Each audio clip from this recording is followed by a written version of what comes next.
Muy buenas noches a todos. Les damos la más cordial bienvenida a nuestra sesión académica correspondiente al mes de febrero de 2025.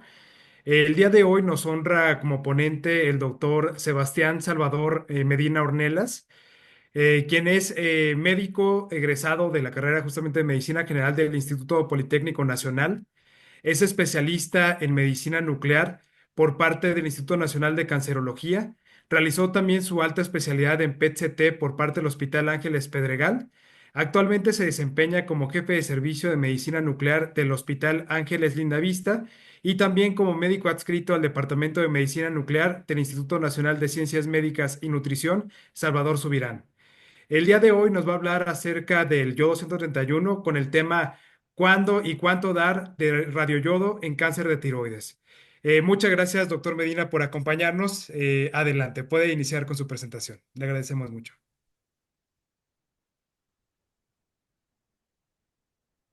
Hola, buenas noches a todos. Muchas gracias por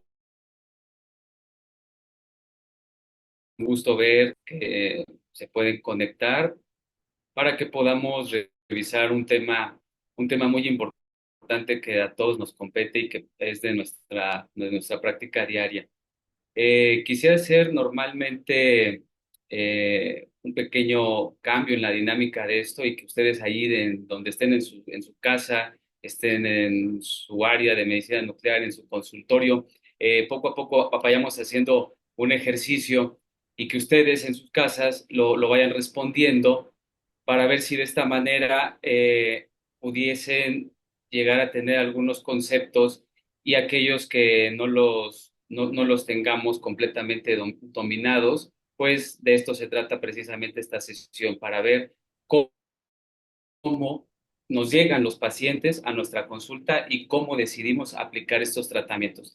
Entonces vamos a abrir justo con un caso clínico, femenina de 23 años de edad, eh, que comenzó con la detección de un nódulo tiroideo de 4 centímetros, evaluado por ultrasonido, ganglios sospechosos en nivel 4 del lado izquierdo, nódulo con TIRAT5, Bethesda 5. Con estos hallazgos, bueno, ya sé que pues ustedes no, bueno, no somos cirujanos, pero hagamos ese ejercicio.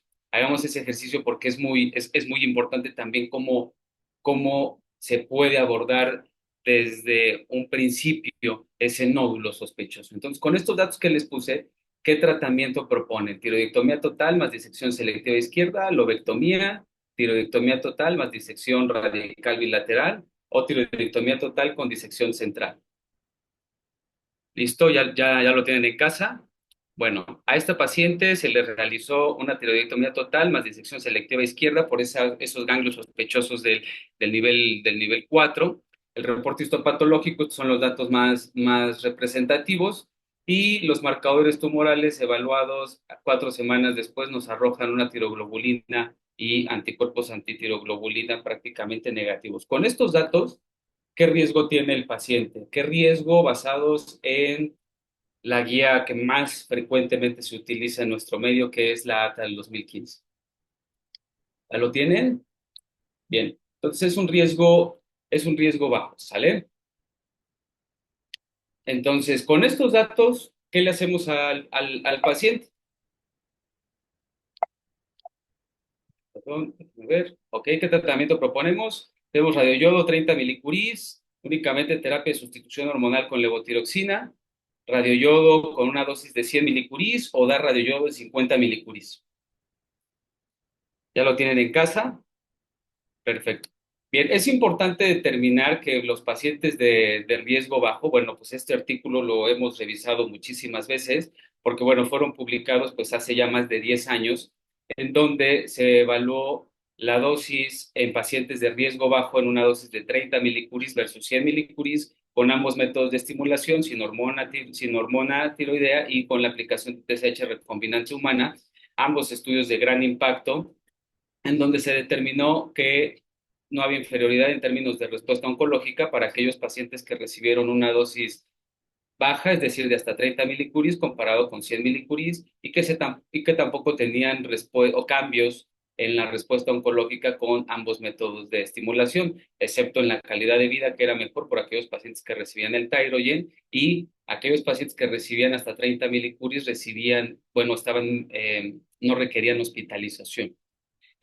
Pues con esto, desde hace más de 10 años, aquellos pacientes de riesgo bajo, pues es una buena recomendación aplicar una dosis de hasta 30 milicuris. ¿Y qué fue lo que pasó cuando se publicó este artículo a principios del 2022 del grupo francés, en donde se evaluó esa dosis justamente de 30 milicuris versus solamente dar terapia de sustitución hormonal con levotiroxina en pacientes de riesgo bajo?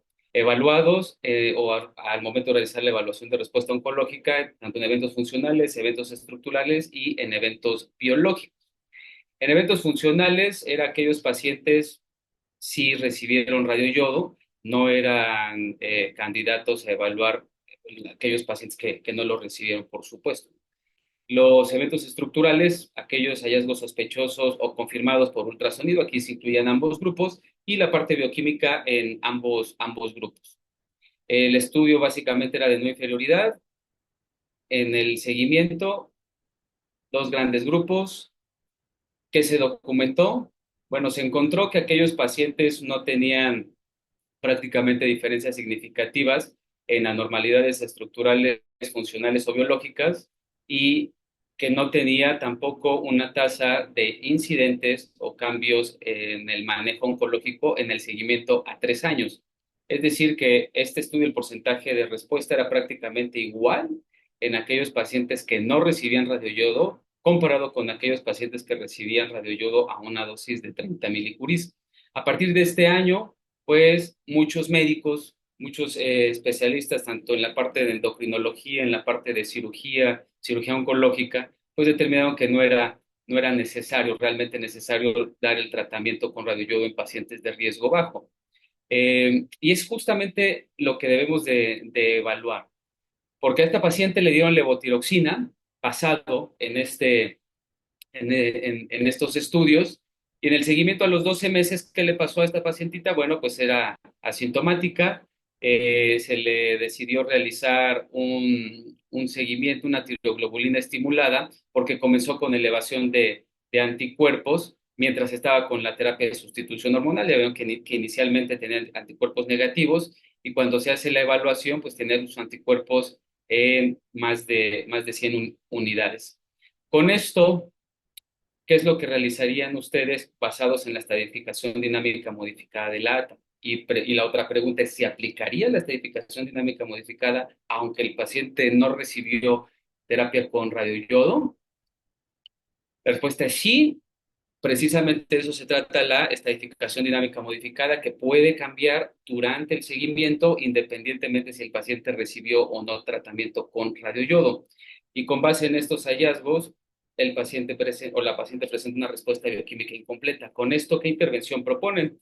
Continúa en vigilancia con el tratamiento con levotiroxina, se realiza estudio PET, se da una dosis empírica de radioyodo, y si es así, ¿qué dosis le darían?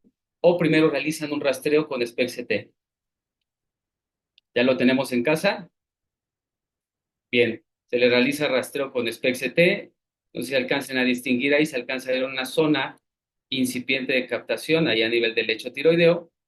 En el SPECT-CT no hay nada normal en pulmones, mediastino, ganglios, es solamente esa captación que no representa normalidad estructural. Con esto, ¿qué dosis proponen? Bueno, con esto se le propuso una dosis de 100 milicuris. ¿Y cuánto tiempo después la administrarían? Inmediatamente se lo aplican a la paciente, la citan a la semana, a las 2 semanas, un mes después. La respuesta es 3 a 4 meses después, porque es común que se llegue a presentar esto, aunque puede llegar a ser debatible, lo del fenómeno del aturdimiento. Y esto es necesario que lo conozcamos, porque si evaluamos las guías más actuales europeas, pues hacen referencia a que puede aplicarse el tratamiento, inclusive en los primeros días, pero aquí en nuestro país, en múltiples países latinoamericanos, pues es complejo tener la dosis inmediatamente, o por otro lado, que los equipos con los que se cuenta en muchos hospitales necesitan necesitamos por digamos, la estructura o por, no, por decir otras palabras, el tiempo de vida de estos equipos, no se pueden realizar los rastreos con un milicurí, máximo dos, que es lo que actualmente las guías están recomendando y que muchos centros de Europa sí se realizan los rastreos. Y ustedes no me dejarán mentir, realizarlo con 1 o 2 milicuris no nos da esa adecuada nitidez en el rastreo y por lo tanto necesitamos elevar la dosis. Debido a esto, que es lo que más frecuentemente se llega a presentar en nuestro medio en México, es la recomendación. Sin embargo, si ustedes cuentan con un estudio, un equipo de gamma cámara de nueva generación, en donde adecuadamente se pueda realizar el estudio del rastreo con un milicurí, no se necesitan esperar de 3 a 4 meses, porque la dosis sí tiene un impacto en generar ese aturdimiento.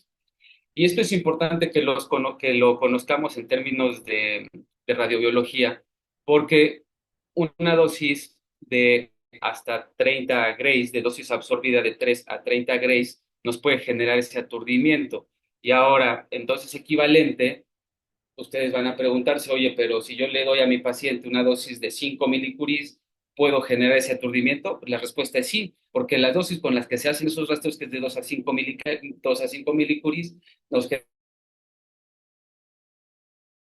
la dosis que nos aturde ese tejido. Por lo tanto, actualmente en las guías europeas, siempre y cuando se llegue a tener los equipos de primera generación y se pueda administrar una dosis de 1 hasta 1.5 milicuris, no hay riesgo de aturdimiento y por lo tanto se puede aplicar el tratamiento no hasta 4 meses después, sino antes. Pero como eso en nuestro país no es una realidad en la mayor parte de los centros, es algo que debemos de tomar en cuenta. ¿Vale?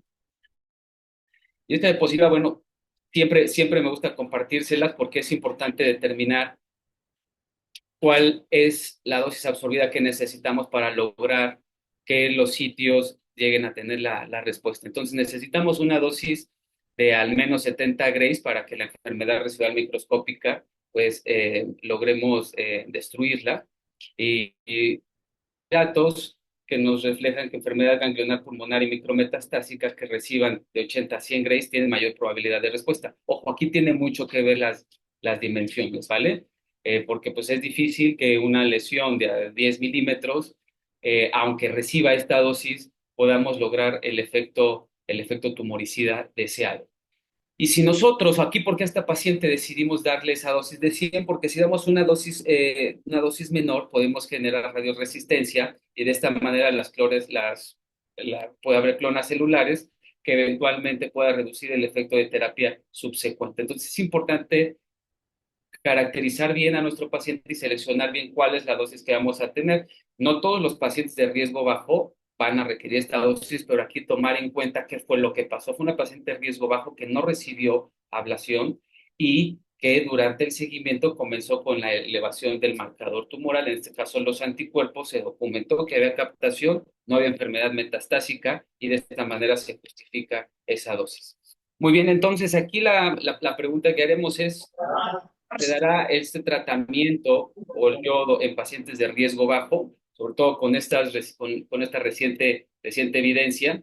Y esto es importante que siempre lo tengamos bien en mente. Yo siempre les comento a todos mis pacientes, les comento a la parte también de los médicos y ahorita que tenemos la oportunidad de comentar esto con todos ustedes, es utilizar un sistema de estadificación, porque si utilizamos muchos sistemas de estadificación, entonces nos pueden llegar a confundir. El que más se utiliza ciertamente es el de lata, nuevamente revisar cuáles son todas esas características y ojo, es muy importante para poderlo caracterizar, necesitamos que nuestro paciente cumpla con todas. Sin embargo, la NCCN sí hace mucho énfasis en determinar los niveles de anticuerpos. Es decir, no nada más es una clasificación histopatológica, como la ATA le da mayor peso a eso, sino también realizar una evaluación por imagen, es decir, con un ultrasonido posterior al tratamiento. No en todos los casos, es solamente en aquellos casos cuando efectivamente nuestro paciente dice es de riesgo bajo. Entonces te hago tu ultrasonido y te valoro tus marcadores tumorales para determinar si efectivamente si eres paciente de riesgo bajo y con eso probablemente pues ya no requieras una dosis con radioyodo. Por eso aquí les puse la 2. En la pantalla del lado izquierdo es la clasificación de lata y la parte derecha es la recomendación de la NCCN, que no hacen, que la NCCN no hace una división por el riesgo de recurrencia, sino en recomendación, ¿vale? La parte del riesgo intermedio de la ATA toma en cuenta ya variantes histopatológicas agresivas y toma en cuenta también mutaciones en BRAF, siempre y cuando esto se tome en cuenta. Y la parte de selectivamente recomendado, según la NCCN, nos marca un punto de corte del marcador tumoral. Entonces es recomendable que estas dos sí se puedan usar de forma simultánea, es lo que la mayor parte de los expertos a nivel internacional recomiendan. Y lo de riesgo alto, donde por supuesto todos los pacientes lo van a necesitar. Eh, lo que les comentaba, ok, ¿cuándo lo vamos a medir? En muchos centros envían a los pacientes a la semana posoperado, a las 2 semanas, al mes. ¿Cuándo vamos a medir la tiroglobulina postquirúrgica y los anticuerpos y cuáles son esos puntos de corte? Al revisar las guías, nos menciona que no hay un punto de corte óptimo basado en la última actualización de la ATA. Sin embargo, la NCCN sí nos recomienda, y junto con la ATA nos recomienda realizar la evaluación de 3 a 4 semanas después de la cirugía. La NCCN pide un rango mayor, sin embargo, la mayor parte de la evidencia científica sí recomienda que al menos sean 4 semanas las que esperemos para evaluar estos marcadores después del procedimiento quirúrgico. Ahora sí, ya que hicimos la adecuada estadificación de nuestros pacientes, cuál es la dosis apropiada, preguntas muy recurrentes, porque hablamos de rangos. La mayor parte de las guías te dicen, oye, si decides darle riesgo bajo, esta es la dosis, riesgo intermedio de esto a esto, y riesgo alto, máximo esta dosis.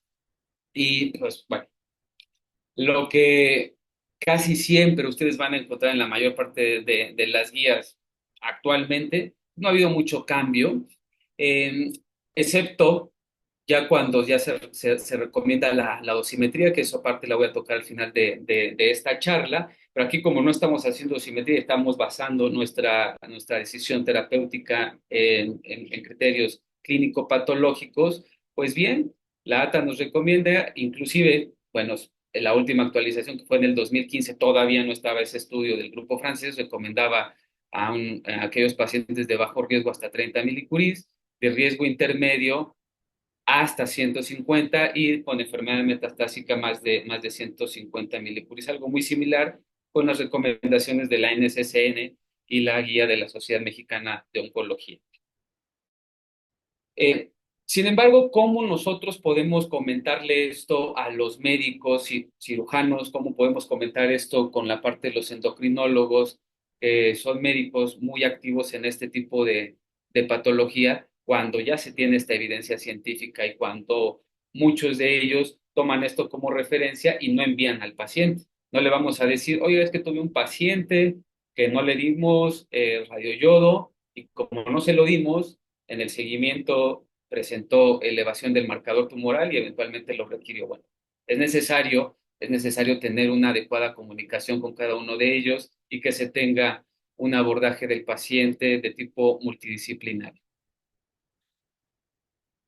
Una de las últimas guías que abogan por la aplicación del radioyodo fue publicada en el 2022, en donde ellos siguen haciendo referencia, a pesar de que el estudio fue hecho en Francia, a pesar de que tuvo resultados positivos en cuestión de no inferioridad del radioyodo versus solamente dejarlo con levotiroxina, aún así ellos recomiendan que si se considera dar la ablación, dar una dosis, noten ustedes, de 30 a 50.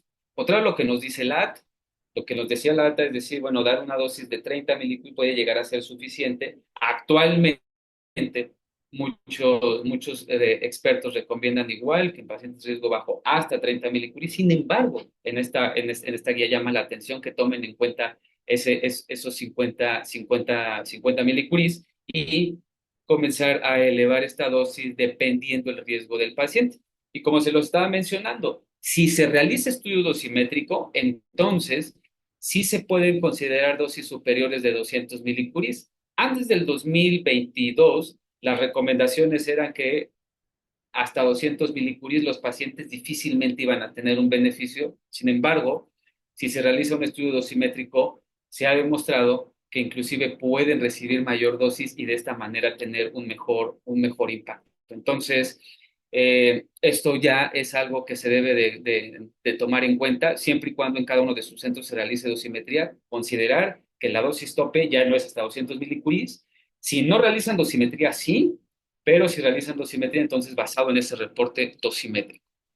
¿Y por qué llegaron a estas conclusiones? Bien, porque los pacientes deben de evaluarse minuciosamente como riesgo bajo antes de clasificarlos así. Y como yo se los mencionaba, muchos médicos solamente se basan en el reporte histopatológico para clasificar a su paciente como de riesgo bajo, sin tomar en cuenta los hallazgos por imagen y sin tomar en cuenta los hallazgos de los marcadores tumorales. Y si los evalúan a la semana o 2 semanas. Es importante tener estos datos en cuenta. El estudio francés no evaluó la supervivencia después de 3 años. Eh, Tengo entendido que se sigue haciendo un análisis post-hoc en la parte de supervivencia, entonces vamos a ver qué es lo que sale después. Y no se ha determinado la recurrencia en este grupo de pacientes y no hay poblaciones diferentes, solamente es población francesa.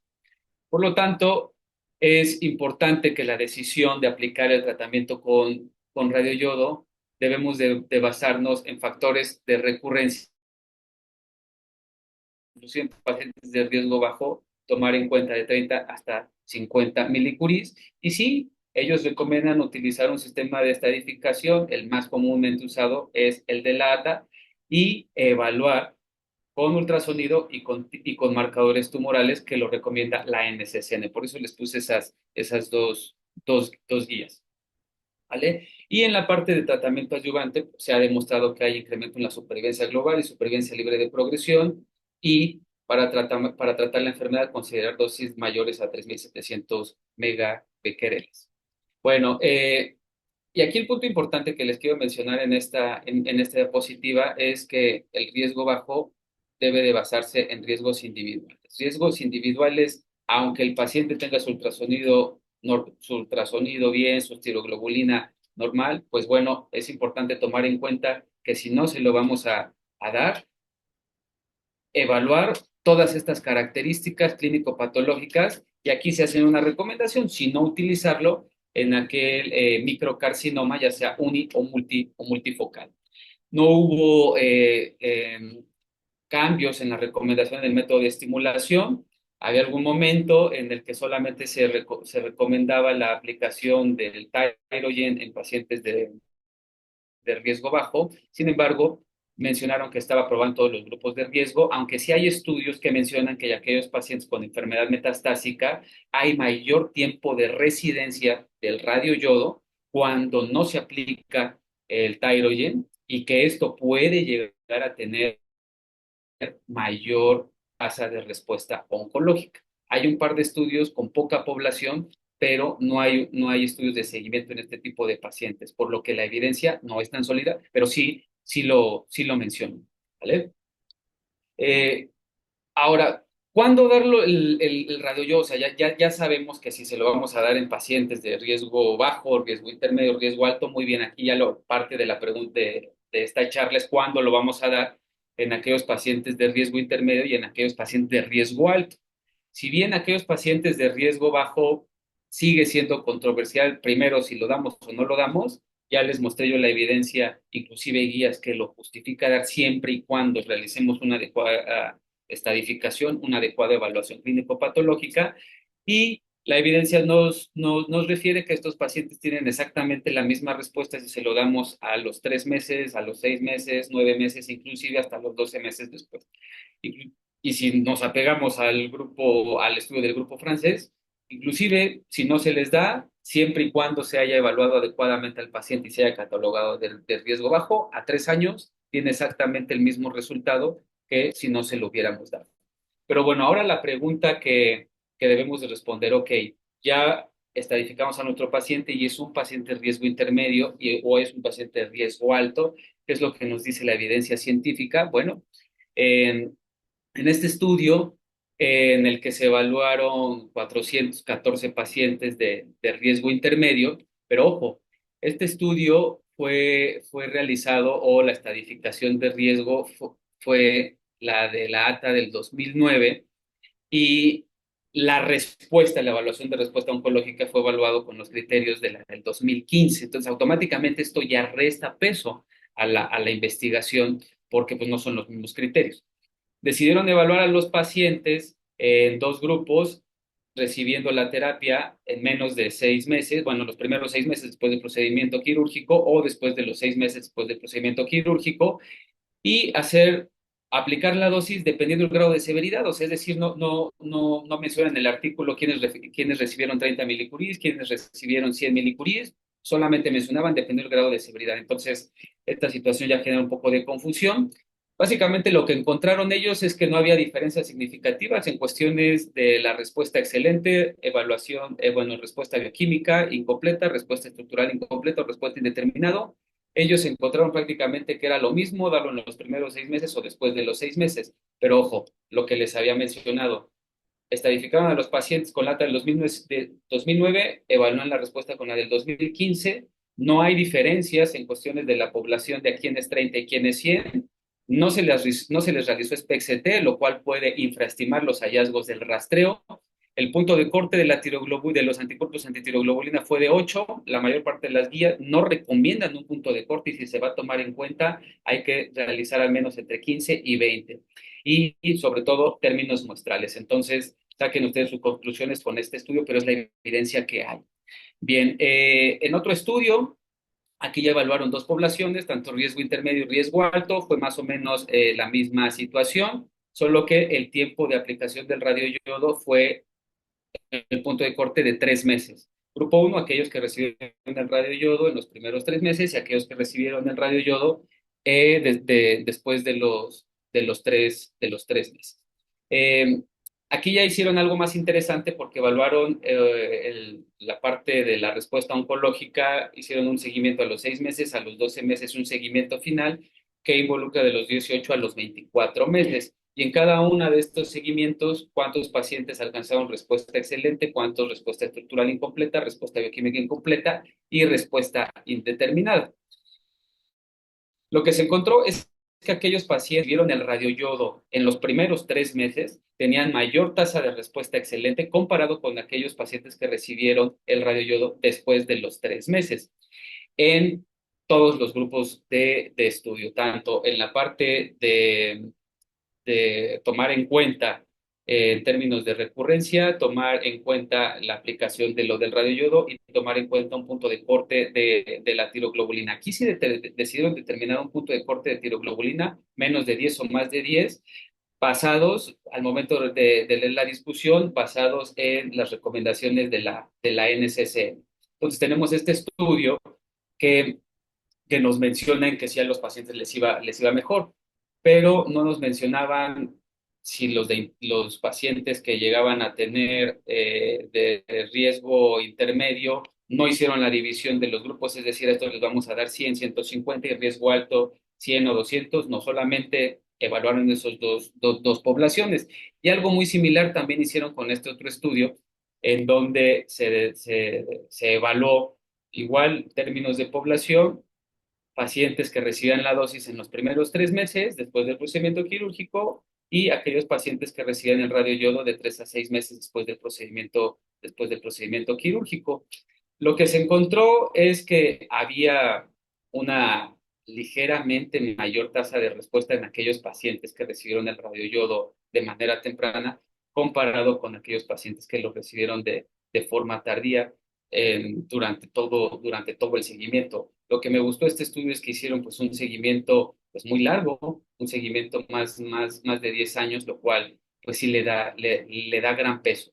Basado en esto y en un problema que tuvimos nosotros aquí en México, y no nada más en México, sino en muchos países latinoamericanos, es que llevamos a cabo esta investigación que fue presentada en Viena el año pasado, en donde aquí sí ya hicimos la parte de la división de la población, solamente pacientes de riesgo intermedio, conforme a los criterios de la ATA, y evaluar la respuesta oncológica basado en esos criterios del ATA en la última actualización que fue del 2015. Pero aquí hicimos análisis subgrupo. aquellos pacientes que recibieron el radioyodo en los primeros 6 meses, pero bien, ¿cuántos recibieron 100 milicuris y cuántos les dimos 150 milicuris? Comparados con aquellos pacientes que recibieron radioyodo después de 6 meses, igual, ¿cuántos recibieron 100 milicuris y cuántos hasta 150 milicuris? Y se tomaron variables, no nada más en cuestiones de riesgo, sino variables asociadas al propio riesgo intermedio, como histologías agresivas, presencia de afección ganglionar, edad del paciente, sexo del paciente, método de estimulación, y todo esto, pues bueno, se puede ver en esta imagen de dispersión, en donde hicimos esa comparación por grupos. ¿Qué fue los hallazgos que encontramos? Igualmente hicimos como el estudio que les mencioné, un seguimiento a los 6 meses, un seguimiento a los 12 meses y un seguimiento final, que fueron entre los 18 y 24 meses después de haber recibido el tratamiento, donde se encontró una clara mayor tasa de respuesta excelente en aquellos pacientes que recibieron el radioyodo en los primeros 6 meses, comparado en aquellos pacientes que recibieron el radioyodo después de los 6 meses. Tanto a los 6 meses de haber recibido el tratamiento como en el seguimiento a los 12 meses y en el seguimiento final, la respuesta excelente fue mejor en estos pacientes. Y después de realizar el análisis univariado, pues encontramos que los pacientes llegan a tener una mayor tasa de respuesta siempre y cuando lleguen a tener las histologías agresivas. Aquí sí no se encontró, perdón, diferencia significativa, eh, pero si aumentábamos la dosis de hasta 150 milicuris, llegaban a tener mayores beneficios si los pacientes llegaban a tener dos o más factores de riesgo. Y si el paciente llegaba a tener esta situación que también cada vez es más frecuente, como histologías agresivas, más metástasis ganglionares, ya la tasa de respuesta, aún con dosis de 150, iba a ser menor. Entonces, esto es importante que lo tengamos en cuenta. Y parte también de la investigación fue, ok, fue lo que los hallazgos de los pacientes de riesgo intermedio, ok, les va a ir mejor si reciben el tratamiento en los primeros 6 meses. ¿Qué dosis les vamos a dar? Bueno, se vio que dar dosis de 100 milicuris está perfecto, pero si nuestro paciente tiene variantes histopatológicas agresivas, entonces se va a beneficiar si le damos una dosis de 150 milicuris basado en estos hallazgos. Ahora, ya tenemos a nuestros pacientes de riesgo intermedio, ya tenemos una idea de cuándo y cuánto darles. ¿Qué va a pasar con aquellos pacientes de riesgo alto? Prácticamente fue el mismo diseño de la investigación. La única diferencia aquí fue el tiempo de aplicación del radioyodo, que fue en los primeros 3 meses después del procedimiento quirúrgico y 3 meses después del procedimiento quirúrgico, igual subdividido de 150 milicuris hasta 200 milicuris cada uno de estos grupos. ¿Qué fue lo que encontramos? Igualmente que la tasa de respuesta excelente era mayor en aquellos pacientes que lo recibían en los primeros 3 meses comparado con aquellos pacientes que recibían el tratamiento con radioyodo después de 3 meses. Sin embargo, noten ustedes, de toda la población, solamente el 36% alcanzaban la respuesta excelente aún recibiendo el tratamiento en los primeros 3 meses. ¿Qué quiere decir? Bueno, 3 de cada 10 pacientes nos va a ir bien con una sola dosis y por lo tanto van a requerir pues un tratamiento adicional o una reintervención. Todo va a depender de la evaluación de respuesta oncológica que tengamos de estos pacientes. ¿Vale? Pero sí se va a ver todavía mermada la situación cuando retrasemos el tratamiento en este tipo de pacientes y prácticamente 1.5 pacientes de cada 10 nos va a alcanzar la respuesta excelente, se lo damos después de 3 meses. Ahora sí, ¿cuándo no darlos? Que ya vimos cuándo lo vamos a dar y cuándo no darlo, y vamos a cerrar con el caso clínico número 2. Igualmente vamos a hacer este seguimiento en casa, femenina de 56 años de edad, detección de nódulo tiroideo 3.5 centímetros, ganglios sospechosos nivel 2 y nivel 3 bilaterales, TIRAD 5 y TESDA 5. ¿Qué tratamiento proponen? ¿Ya lo tenemos? Ok. Se le hizo al paciente tiroiditomía total más disección bilateral. Estos son los hallazgos del reporte histopatológico. Y con esto, ¿cómo clasifican ustedes al paciente?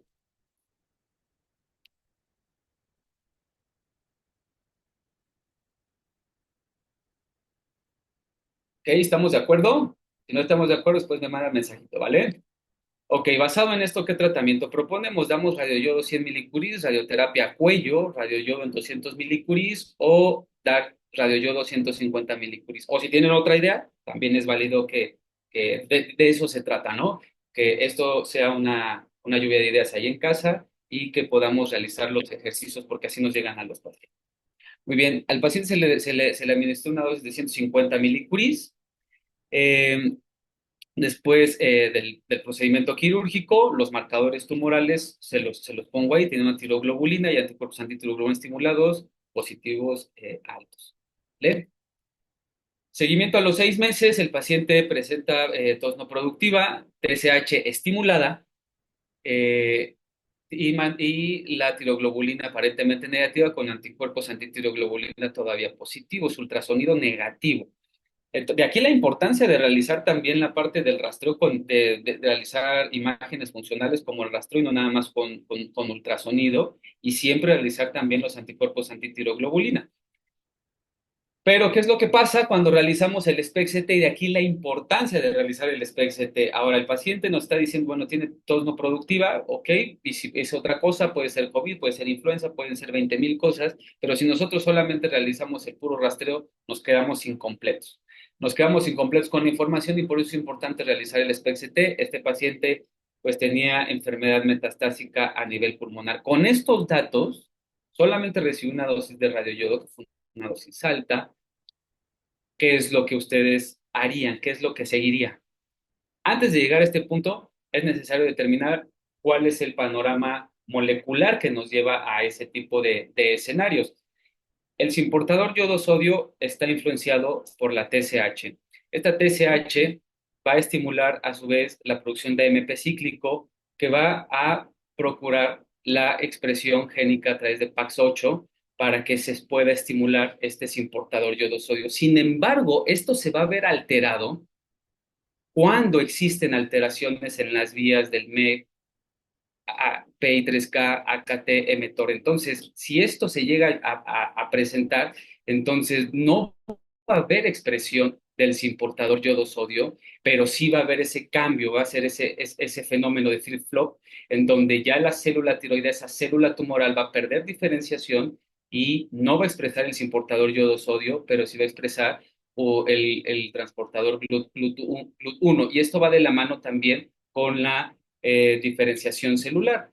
Aquellos pacientes que llegan a tener una buena diferenciación van a tener mayor expresión del importador yodo-sodio y cuando van perdiendo esa diferenciación, consecuencia de estas múltiples vías de señalización tumoral, esta expresión se va a perder y por lo tanto el tratamiento con radioyodo no va a ser efectivo. Y es importante tener en cuenta qué tanto o cuál es el porcentaje de pacientes que vamos a encontrar así. Bueno, hasta 30% de los pacientes con enfermedad metastásica, pues no nos van a concentrar radioyodo.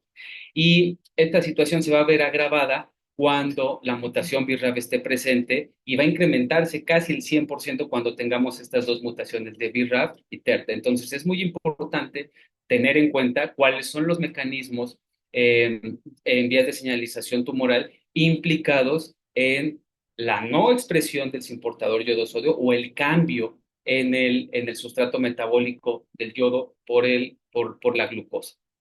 Este es el estudio PET que se le hizo a la paciente. Si la idea era hacerle un estudio PET, es lo correcto, porque no es inmediatamente ya el paciente no me captó yodo y listo, bueno, hay que seguir recomendando. Pero no tienen ustedes la importancia de haber realizado todo ese seguimiento. Es decir, si solamente nos hubiéramos quedado con el rastreo, con el ultrasonido y la pura tiroglobulina, no hubiésemos llegado a este dato. Entonces llegamos a estos datos porque se le hizo SPECT al paciente, se le pidió la tiroglobulina con anticuerpos antitiroglobulina y todo esto que nos llamó más la atención, bueno, las variantes histopatológicas agresivas. Es importante tener en cuenta, digamos, toda la evolución acerca de la refractariedad, que es un concepto muy, muy interesante. En la década de los 80 comenzaron los primeros reportes de falla del tratamiento con yodo 131. Se comenzaron a hacer definiciones uniformes en el 2008 para determinar cuáles eran los criterios de yodo refractariedad. Perdón, aquí, ahí está, de yodo refractariedad, para que en el 2014, perdón, en el 2014 nos hicieran referencia prácticamente cuatro conceptos importantes, que era la captación en algunas lesiones, en otras no, dosis acumulada del radio hasta 600 milicuries, captación significativa del FDG, y pues que no encontráramos captación en el rastreo de seguimiento o posterapia. Esto como conceptos dogmáticos. Sin embargo, en el 2019, ya en el consenso de Martinique, hacen referencia a que las características deben estar en la probabilidad de que el paciente siga respondiendo al radioyodo, no encasillarlo en algo dogmático, y por eso en el 2022 ya hacen referencia a las recomendaciones de las aplicaciones de diferente tipo de tratamiento, seguimiento basado en algo que también es muy común: ese paciente que me está captando unas lesiones y en otras no, ese paciente que tiene nuevas lesiones, y bueno, ¿cómo lo vamos a clasificar? Es importante que antes de que a nuestro paciente lo encasillemos en una yodorefractariedad, tomar en cuenta si el paciente se le hizo bien su rastreo, que no haya interferido ningún tipo de molécula en la parte del rastreo, y la dosis acumulada que haya tenido el paciente, respuesta a la última terapia con radioyodo, qué criterios estuvo utilizando y cuál es el tiempo a la progresión. Y aquí, sobre todo, tiempo a la progresión y deseo del paciente de seguir. Interesantes sobre esto que nosotros habíamos aprendido hace algunos años, y que es: si nosotros vemos a un paciente que no capta yodo radioactivo, no necesariamente significa que el paciente tenga enfermedad refractaria. Puede ser que tenga heterogeneidad de esa lesión tumoral y que tenga una expresión, aunque sea mínima, del transportador yodo-sodio, y que coexista también la expresión del transportador GLUT. Observar que un paciente con captación positiva con radioyodo no necesariamente significa que va a seguir respondiendo al tratamiento con radioyodo. Entonces aquí lo contrario.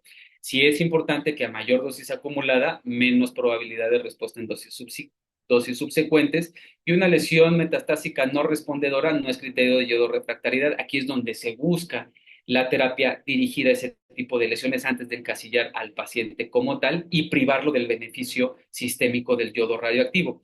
Y aquí lo que a mí me voló la cabeza es esto: la progresión en sí misma no es criterio de enfermedad yodorefractaria. ¿Cómo es posible esto? Yo entendí que progresión de la enfermedad es la aparición de lesiones nuevas. ¿Cómo me están diciendo que la progresión que yo estoy viendo no es enfermedad, no es sinónimo de enfermedad refractaria? Bueno, ¿por qué? Porque debemos de tomar factores como la supervivencia libre de progresión y la dosis administrada. Y aquí es cuando ya hacen la recomendación de realizar dosimetría en lugares donde estén familiarizados con este tipo de conceptos, ¿vale? Y aquí precisamente hacen estas recomendaciones. Antes de cancillar a ese paciente, bueno, hay que considerar dar dosis empírica, referir al paciente al lugar donde se pueda realizar dosimetría, con expertos que la puedan realizar, y considerar el uso de agentes resensibilizadores. Eh, parte de las recomendaciones que nos hacen pues los europeos, países de primer mundo, pues noten ustedes las diferencias, que es con lo que yo les acabo de mencionar, sobre todo si la intención es teragnóstica, ¿vale?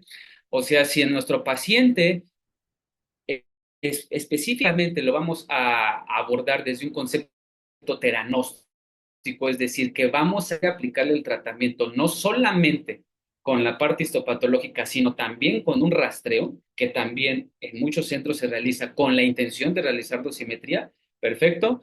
¿Cuál es el algoritmo? Tenemos pacientes de riesgo bajo, riesgo intermedio y riesgo alto, que ya se hizo esa clasificación de riesgo, y además se les hizo rastreo a todos ellos. Eso es lo que se está realizando en muchos centros de Europa, porque tienen la posibilidad de realizarlo con menos dosis de radioyodo, una, y tienen la posibilidad de solicitar la dosis pronto en caso de que el paciente lo requiera. Si el rastreo es negativo, noten ustedes, la recomendación es que el paciente solamente se aplique con levotiroxina, se dé la terapia de supresión con levotiroxina. Si ya el rastro es positivo, hay que ya considerar la diferencia de dosis, eh, con la intención de dar dosis bajas, dosis medias o dosis altas, o inclusive la dosimetría en pacientes con enfermedad metastásica.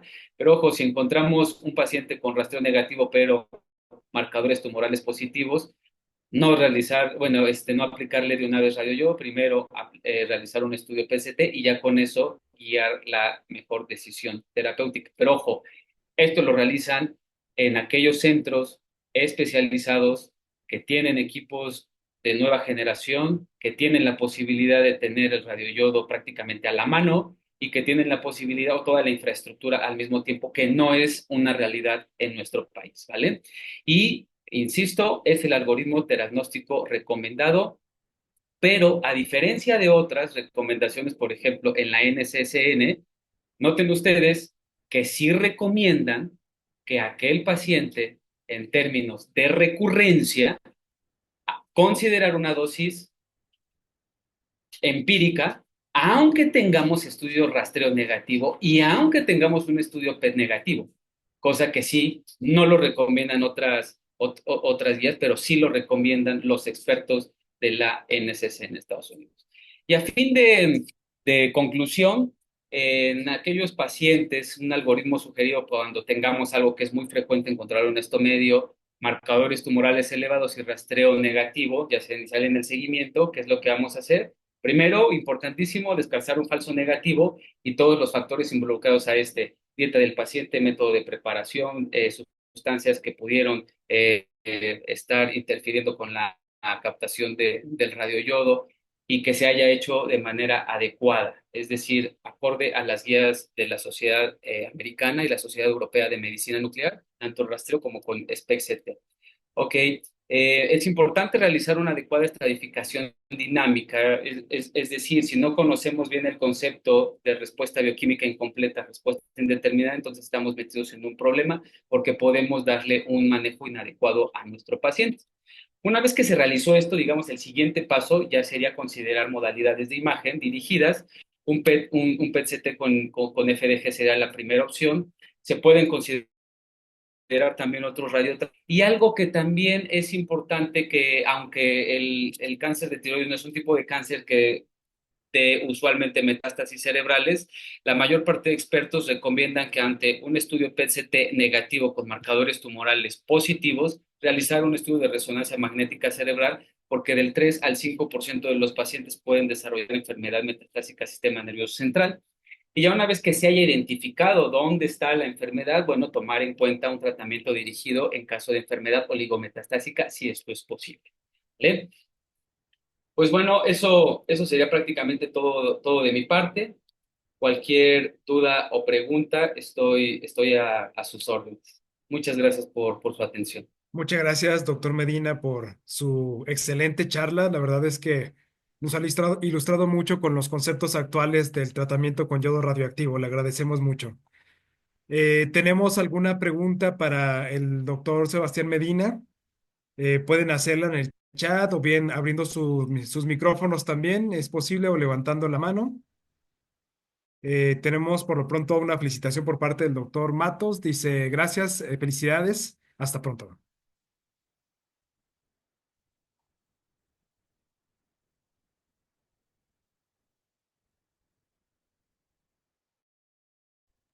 Todos estuvieron respondiendo de manera simultánea a los casos clínicos y estaban en lo correcto. Eso, eso es bueno. ¿Alguna, a- alguna observación que hayan tenido o un manejo distinto que ustedes hayan propuesto basado en los casos clínicos? Por supuesto que pudimos haber puesto más, pero no iba a dar tiempo. O sea, sí, apenas más o menos me dio tiempo en ilustrar con un par de casos cuando sí, cuando no. Bueno, ahorita hemos tenido en el chat varias felicitaciones de parte de la doctora Margarita Campuzano. Pone muchas gracias por la ponencia, doctor, excelente plática. La doctora Marisol Bobadilla también pone excelente plática. También la doctora Paula Vallejo pone también una felicitación, excelente ponencia. El doctor José Ángel Barrera, también felicidades, buena charla. La doctora Yara también pone gracias, doctor. Jorge Miranda pone saludos, mi maestro.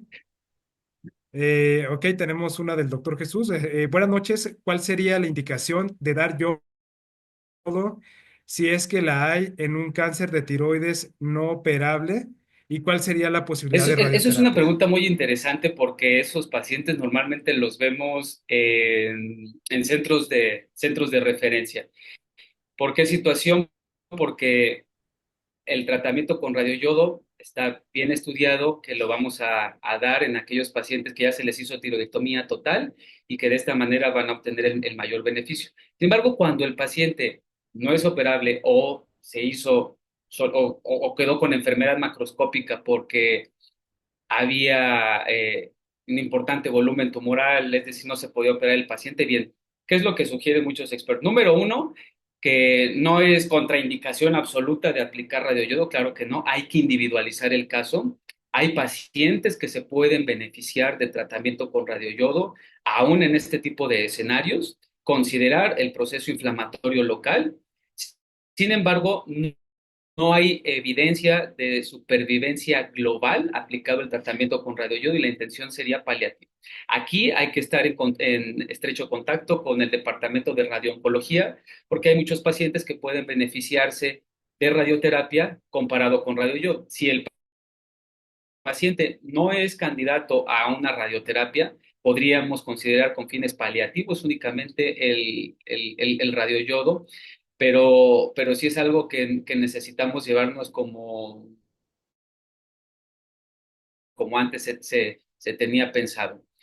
Sí tiene un rol importante considerar los efectos inflamatorios locales, reitero, en ese tipo de lesiones y considerar también los factores asociados a la respuesta del paciente. Si tenemos un paciente con enfermedad irresecable, múltiples metástasis en pulmón, que es el sitio más frecuente, difícilmente le vamos a ofrecer algo al paciente y podríamos solamente agregar morbilidad. Sin embargo, si el paciente no tiene enfermedad metastásica, es un paciente joven que se retiró la mayor parte de carga tumoral mediante la cirugía, podemos considerar en ese caso sí dar un tratamiento con radioyodo para evitar la rápida progresión. Y en caso de que no sea candidato a esto, por supuesto, considerar siempre la radioterapia. Saludos. Muchas gracias, doctor Medina. Tenemos también una pregunta de la doctora Najim Barrón. Pone, ¿qué hay de la resistencia a radioyodo? ¿Cómo la evalúas? Y pone también excelente charla, muy agradecida. Lo principal es esclarecer bien los conceptos y saber que efectivamente el paciente no se va a seguir beneficiando del radioyodo. Anteriormente se tenía el concepto y de hecho en muchos de sus exámenes estoy seguro que dice cuáles son los criterios de yodo refractariedad. Así me los aprendí yo. En la actualidad, todos los expertos internacionales y todas las guías así lo refieren. No hay criterios establecidos, sino determinar la probabilidad de que el paciente se pueda seguir beneficiando o no del radioyodo. Entonces, ¿qué hay de la refractariedad? Bueno, número uno, hay que considerar que el estudio en el que estamos dictaminando que el paciente no se está progresando clínica y por imagen, hay que considerar realizar otra modalidad de imagen. Primera instancia, estudio PET-CT.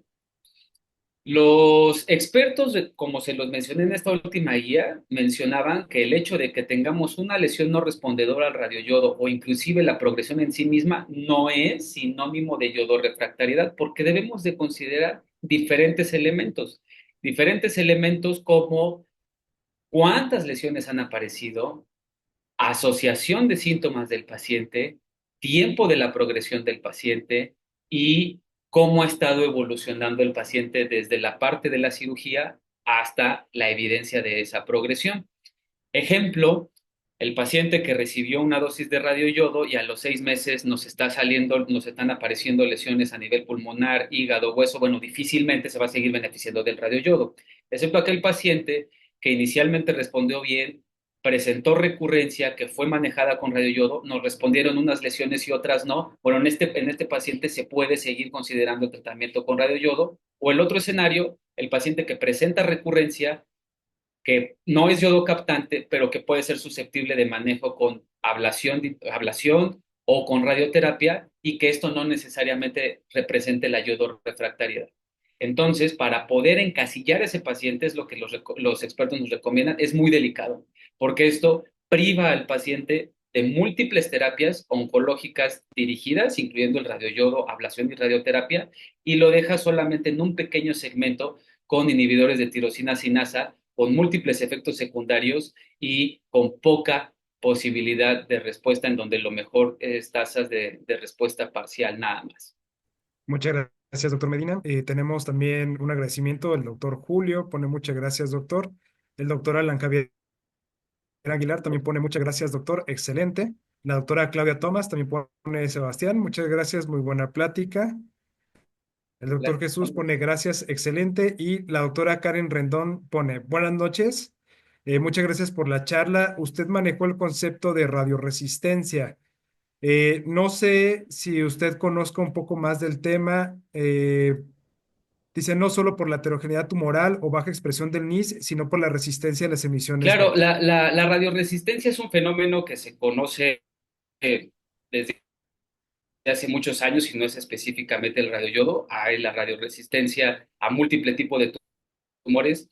Inclusive el ser bien diferenciado de tiroides es un tumor que normalmente no presenta respuesta a la radioterapia, es decir, presenta cierta resistencia a ese tipo de tratamiento, de esa modalidad terapéutica.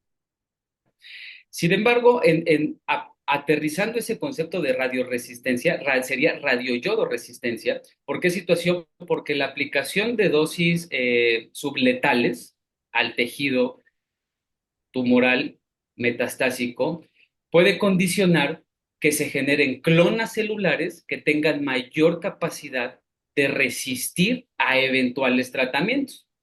Esto como consecuencia de recibir impacto insuficiente o recibir solamente un daño a la cadena simple del ADN de la célula tumoral y que la otra cadena le sirva como molde para poderse replicar o continuar replicándose.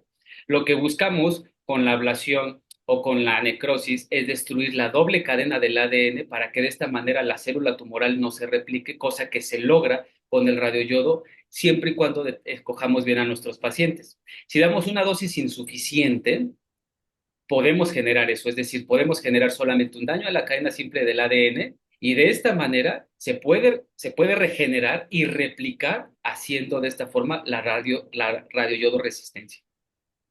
Muchas gracias, doctor Medina. También tenemos una pregunta, pone el doctor Nico. Muchas felicidades por tu charla. Una pregunta, ¿cuándo recomiendas un complemento o evaluación con FDG PET? ¿Recomiendas preparar al paciente también con TSH elevada? Gracias. Hubo algunas publicaciones hace 5 y 10 años en donde mencionaban que había mejor relación blanco-fondo, mucho mayor nitidez, el realizar un estudio PET por la aplicación de Thyroid. Sin embargo, no es estadísticamente significativo. La mayor parte de los expertos internacionales no lo recomiendan, es decir, no hay cambio significativo, solamente cambio significativo en el bolsillo del paciente, entonces no es de hecho, no es necesario realizar la estimulación con TSH recombinante humana en la evaluación de un estudio PET en pacientes con cáncer diferenciado de tiroides. Ahora, ¿cuándo realizarlo? Pues bien, hay que considerarlo dependiendo cuál sea el escenario. Si nos basamos en la última recomendación, que es lo que les puse en el libro del doctor Giovanella, que es lo que realizan muchas veces en Europa, de forma inicial, cuando nos adentramos en el concepto teranóstico, si el paciente no presenta captación de radioyodo, aquí ojo, se opera el paciente y realizamos el rastreo con radioyodo, no capta y tiene marcadores tumorales positivos, ahí realizar radioyodo. Ahora, como aquí en México normalmente no realizamos esos pasos, se opera el paciente, hacemos la estadificación de riesgo y posteriormente damos el radioyodo. Entonces, ¿cómo se seguiría ese paciente? Bien, en el momento en el que tenemos un paciente con marcadores tumorales positivos y tenemos un estudio rastreo con SPECT negativo, en ese momento realizar el estudio PET-CT, independientemente si recibió la primera dosis o si ha recibido dos dosis o estamos en el seguimiento y se sospecha la recurrencia. Esa sería la recomendación de cuándo realizarlo, ya sea forma inicial como decisión terapéutica o cuando el paciente nos esté presentando esa elevación del marcador con la modalidad de imagen negativa. Y no hay diferencias significativas en utilizar Thyrogen o no utilizarlo. Muchas gracias, doctor Medina. Tenemos también una pregunta de la doctora Angélica Juárez. Pone, buenas noches, doctor, excelente Claro, doctora, buenas plática. noches. Dice, ¿a qué dosis de yodo acumulado es mayor la probabilidad de la refractariedad? Muchas gracias. Ok, eso sí está demostrado que a una dosis ya de 600 milicuris hay menos probabilidad de respuesta. Sin embargo, aquí yo siempre les comento este par de conceptos. Hay pacientes que inclusive a esta dosis no es significativo que ya no le vamos a seguir dando radioyodo o ya no va a tener respuesta. Sin embargo, hay que estudiarlos. A estos pacientes ya la recomendación es realizar estudios sanguíneos. Se recomienda realizar dosimetría si se va a realizar una subsecuente aplicación de radioyodo. Es decir, el paciente llegó a los 600 milicuris, si sigue respondiendo y era nuevamente candidato a dar nuevamente radioyodo, hay que realizar dosimetría. Esta es la recomendación. Y el otro escenario es que el paciente, como se los puse en el segundo caso clínico, no respondió a la primera dosis, no es necesario esperarnos a los 600 milicuris. Entonces, esto se tomó en cuenta para tomar criterios de inclusión, sobre todo en los estudios que dieron pauta a la aplicación del sorafenib y lenvatinib como criterios de inclusión. Es decir, el paciente con 600 milicuris automáticamente va a ser un paciente que no me va a responder al radioyodo, entonces yo lo catalogo como yodo refractario y ya le doy lenvatinib. Pero bueno, eso fue lo que la industria farmacéutica realizó para dar pie a la introducción de los inhibidores de tirosina sinasa, que fue el sorafenib. Efectivamente, hay menos probabilidad de respuesta a esos 600. Entonces, respondió a la doctora, esos 600 milicuris, si hay que estudiarlos, el paciente puede seguir respondiendo al radioyodo después de 600 milicuris, siempre y cuando se realice un estudio dosimétrico y no encasillarlo como yodo refractario a los 600 milicuris. Muchas gracias, doctor Medina. También la doctora Najim Barrón menciona, he visto pacientes que han recibido muchas dosis, hasta 5. Sí, claro, pidiendo como consecuencia de esta pregunta de la doctora Angélica Juárez, los pacientes pueden seguir respondiendo a los 500, 600, 700. Me ha tocado ver pacientes con dosis acumuladas de 800, 900 milicuris y ahí en cancerología cuando estaba pues hasta más de un curí, pero el paciente sigue respondiendo.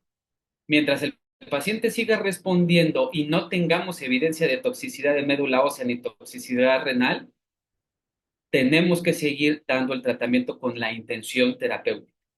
Y aquí es, ojo, bien importante, algo que también es importante tomar en cuenta. ¿Cuál es el objetivo de aplicar el tratamiento, sobre todo en estos escenarios? Si nuestro objetivo es terapéutico, está totalmente justificado. Pero si el objetivo es paliativo, entonces en ese momento sí se tiene que platicar en forma multidisciplinaria definitivamente, porque mientras nuestro objetivo sea terapéutico, hay que buscar y agotar cada uno de los recursos que tengamos a la mano, pero cuando el objetivo es paliativo, pues bueno, difícilmente puede merecer la pena seguir aplicando dosis aún con dosimetría, ¿vale? Entonces, importante diferenciar estos conceptos. Muchas gracias, doctor Medina. El doctor Uy Cancino pone, gracias, doctor, por compartir su conocimiento. Felicitaciones. En su experiencia de pacientes tratados previamente con sorafenib, ¿cuánto tiempo considera para evaluar una posible aplicación de tratamiento con radioyodo? Bien, en realidad no se ha mostrado evidencia que pueda haber resensibilización sodio con sorafenib, como si ahora, el sorafenib como inhibidor de tirosina sinasa normalmente nos da una supervivencia libre de progresión en un periodo entre 3 y 6 meses. Hay algunos casos en hasta 9 meses, por eso se recomienda más la aplicación del lenvatinib. Que aquellos pacientes que hayan recibido sorafenib y después reciban radioyodo, la verdad yo no he visto eso. No tengo experiencia en tratar pacientes que recibieron sorafenib y después radioyodo, porque ya aquellos pacientes que reciben inhibidores de tirosina sinasa ya no son candidatos a recibir radioyodo, excepto agentes resensibilizadores como el selumetinib, que aquí en México no me ha tocado ver ese tipo de pacientes. Sin embargo, en aquellos países donde se tiene experiencia con el uso de estos agentes y el eventual tratamiento con radioyodo, la evidencia es discordante. Algunos pacientes pueden llegar a tener mejoría, otros pacientes no tienen ningún impacto el que se llegue a expresar nuevamente ese importador yodo-sodio, por lo que se están introduciendo y buscando drivers moleculares asociados a mutaciones en TER, en NTRK, y sobre todo que puedan ayudar al desarrollo de nuevas moléculas o moléculas ya establecidas en otro tipo de tumores, pero replicadas en cáncer de tiroides. Muchas gracias, doctor Medina. La doctora Najim Barrón menciona, ¿podemos considerar hasta 600 algo viable y seguro en dosis acumulada? Todo va a depender aquí del paciente. Claro que sí, o sea, si el paciente nos está respondiendo bien y no hay evidencia de toxicidad, inclusive no 600, sino mucho más, mientras el paciente nos siga respondiendo al radioyodo y mientras el paciente no tenga toxicidad y después de este punto realizar estudio dosimétrico. Esas son las tres condiciones. Pero si el paciente no nos muestra evidencia de respuesta a los 200, a los 300 milicuris, no hay ninguna necesidad de llevarlo a los 600, porque no nos va a seguir respondiendo. Entonces, por eso es muy importante determinar qué pacientes sí tienen probabilidad de respuesta basado en estudios de imagen, basado en laboratorio y basado en la clínica. Por eso es importante que todos nosotros, como médicos especialistas y como médicos tratantes de esta enfermedad, nos involucremos en todas estas características de los pacientes, no nada más ver una imagen o no nada más ver un reporte histopatológico, sino todas estas características clínico-patológicas que nos van a ayudar a determinar mucho mejor qué pacientes se van a seguir beneficiando. Y aquí yo sí lo que recomendaría, que es lo que ya, pues, obviamente todos los expertos internacionales están recomendando, que es cuando tengamos este tipo de pacientes, si no tenemos el conocimiento del estatus mutacional, hay que mandárselo pedir, hay que hablar con el médico tratante, hablar con el cirujano. Si no tiene un médico tratante, bueno, nosotros mismos decir, oye, tenemos aquí las laminillas, vamos a pedir si tiene un estatus, a ver si tiene mutación. ¿Por qué cito eso? Porque la biopsia líquida, que es ampliamente disponible y recomendable en otro tipo de tumores sólidos, en el de tiroides no tanto, a menos que se tenga una alta carga tumoral, se recomendaría.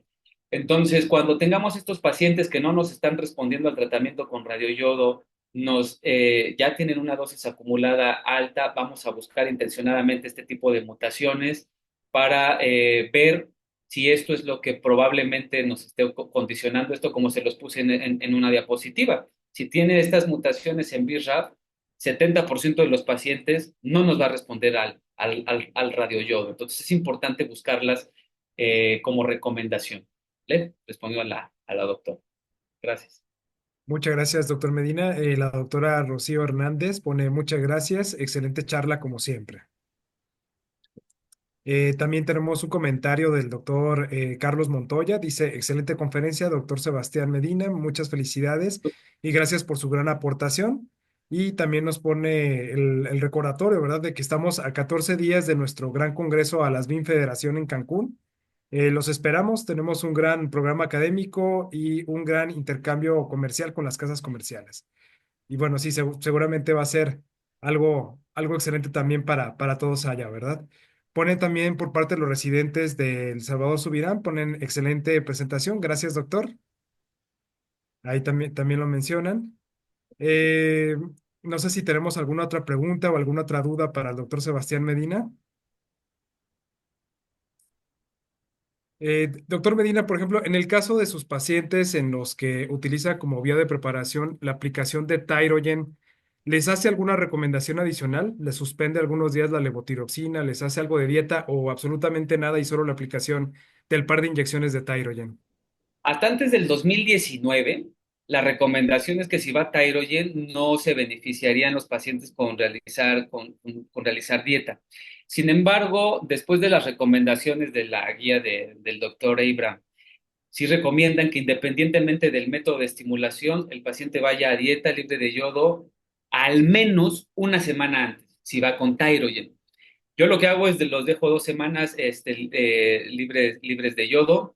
No hay una evidencia científica que nos diga que esto es, en términos o aumenta la supervivencia global o libre de progresión, pero sí hay evidencia en que mejora la absorción del yodo al evitar la competencia con el yodo proveniente de la dieta. Entonces, mi recomendación, basado también en recomendaciones de expertos, es que independientemente del método de estimulación, con Thyrogen o sin Thyrogen, o con la aplicación de, de leotironina a cambio por la T4, 2 semanas sin, sin la, sin la dieta, bueno, 2 semanas de dieta, perdón, 2 semanas de dieta libre de yodo, y la suspensión de levotiroxina sería el día de la aplicación de lo del Thyrogen y reiniciarlo posterior al tratamiento con radioyodo.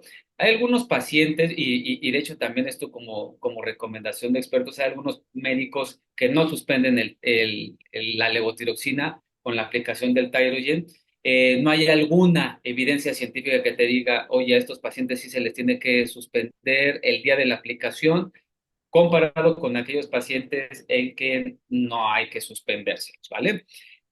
Mi recomendación es que se suspenda la levotiroxina el día de aplicación del Thyroid y reiniciarla hasta después del tratamiento para que no haya absolutamente ningún tipo de afección en cuestión de la absorción del yodo radioactivo. Muchas gracias, doctor Medina. También el doctor Jorge Miranda dice, eh, yo también lo hago a mis pacientes, menciona también el doctor Jorge Miranda. Tenemos también a la doctora Fernanda Elizondo. No, pone, soy Fernanda Elizondo, paciente del doctor Sebastián. Felicidades por esta conferencia que ha sido fácil de entender. Entro tranquila a mi siguiente rastreo.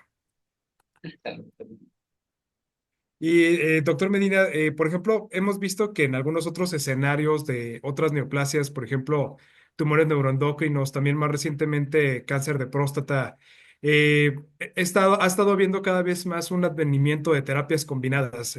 Por ejemplo, tesio o alguna de las modalidades con radiofármacos, sino también, por ejemplo, anticuerpos monoclonales o incluso quimioterapia. ¿Usted ha visto dentro de los estudios, a lo mejor que se han podido realizar hasta la fecha, alguna evidencia en donde se estén empezando a probar, por ejemplo, ese tipo de tratamientos combinados, a lo mejor en pacientes que pueden tener justamente ese tipo de comportamientos heterogéneos que nos mencionaba? Sí, se están llevando a cabo estudios en aquellos pacientes que llegan que llegan a tener mutaciones específicas en NTRK, en BRAF, y buscar tratamientos concomitantes, es decir, aquellos pacientes que pueden llegarse a beneficiar con inhibidores de tirosina sinasa y radioyodo. Sin embargo, ahorita no hay ningún resultado, todavía se están llevando a cabo estos estudios. Y hay estudios en donde no se les aplica radioyodo independientemente del riesgo de los pacientes y van directo al tratamiento dirigido de esa mutación en específico. Eh, Hasta el momento no hay evidencia, o sea, no hay resultados en ninguno de esos estudios, pero sí se están corriendo. Porque ya, de hecho, para allá va la parte oncológica, buscar terapias dirigidas a las mutaciones específicas de cada uno de los pacientes, de cada uno de los tumores que llega a presentar los pacientes. Yo, en la parte de mi experiencia, no he dado de forma concomitante algún anticuerpo, un inhibidor de tirosina sinasa junto con el radioyodo. La verdad es que yo no he tratado a esos pacientes. Muchas gracias, doctor Medina. Y hablando, por ejemplo, también, ya ve que ahorita está de moda justo lo de las terapias alfa dirigidas. ¿Ha visto algo también en este escenario respecto a cáncer de tiroides? O sea, si a lo mejor ya se está intentando algún tipo de terapias alfa dirigidas, igual a lo mejor también para pacientes que eventualmente puedan tener cierta radioyodoresistencia.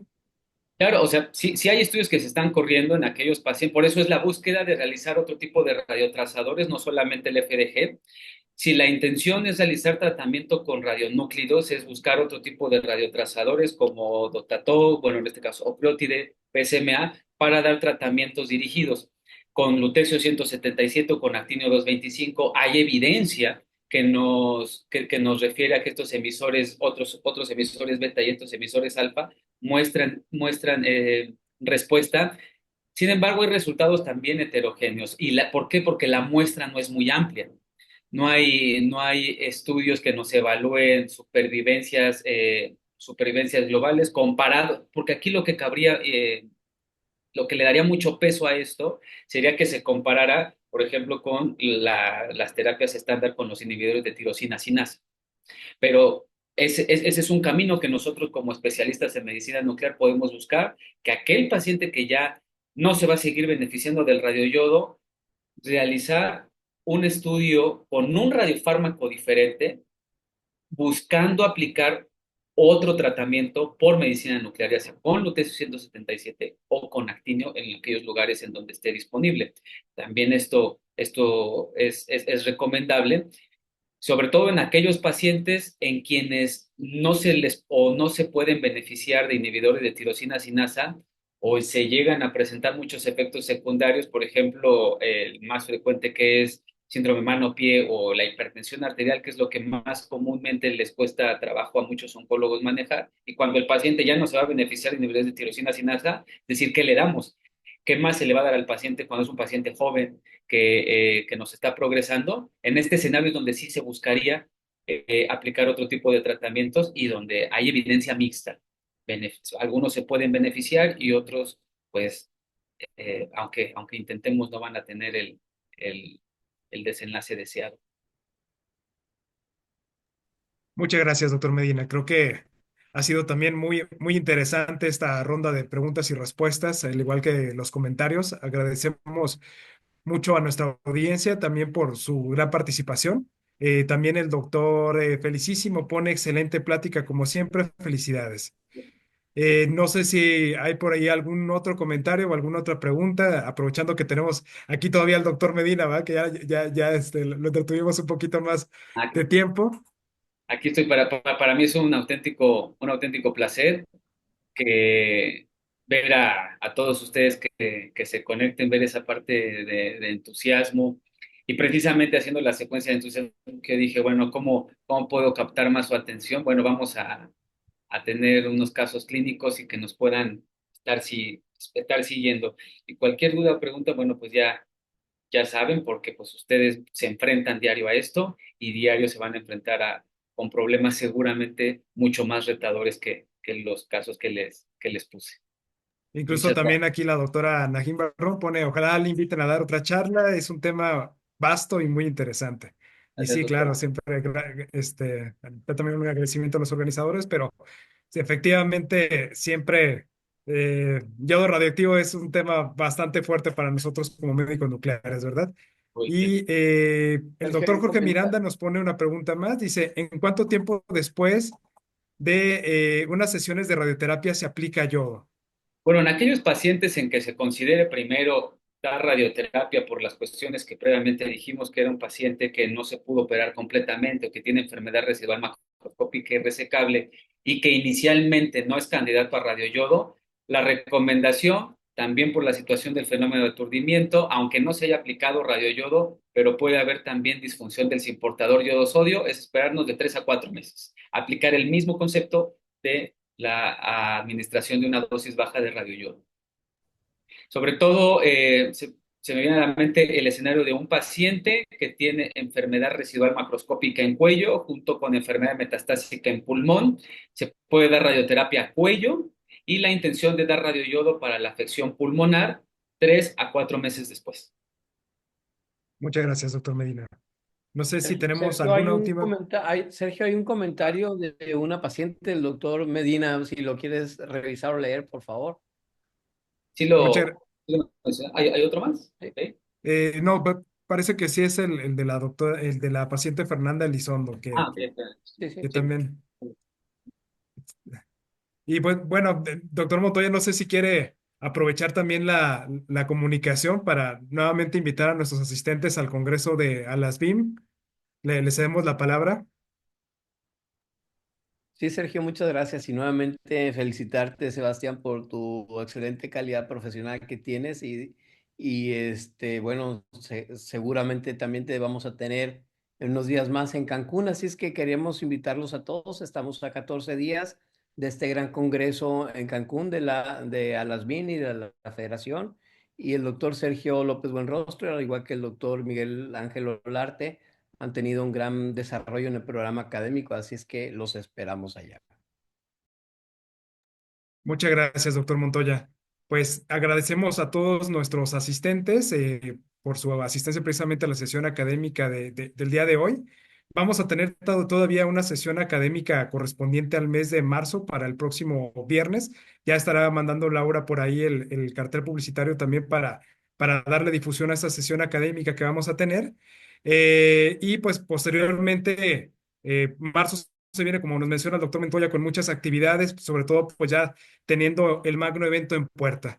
Que tengan entonces todos una excelente noche. Agradecemos muchísimo al doctor Medina por su gran charla y su gran participación como siempre, al igual que por el gran apoyo que nos ha brindado siempre a la Federación Mexicana de Medicina Nuclear e Imagen Molecular. Y también agradecemos de la misma manera a todos nuestros asistentes por su participación el día de hoy y sobre todo también por la tan interesante dinámica de preguntas y respuestas. Muchas gracias a todos. Que tengan una magnífica noche. Gracias, Gracias. muchas gracias por la Muchas gracias, invitación. doctor. Buenas noches.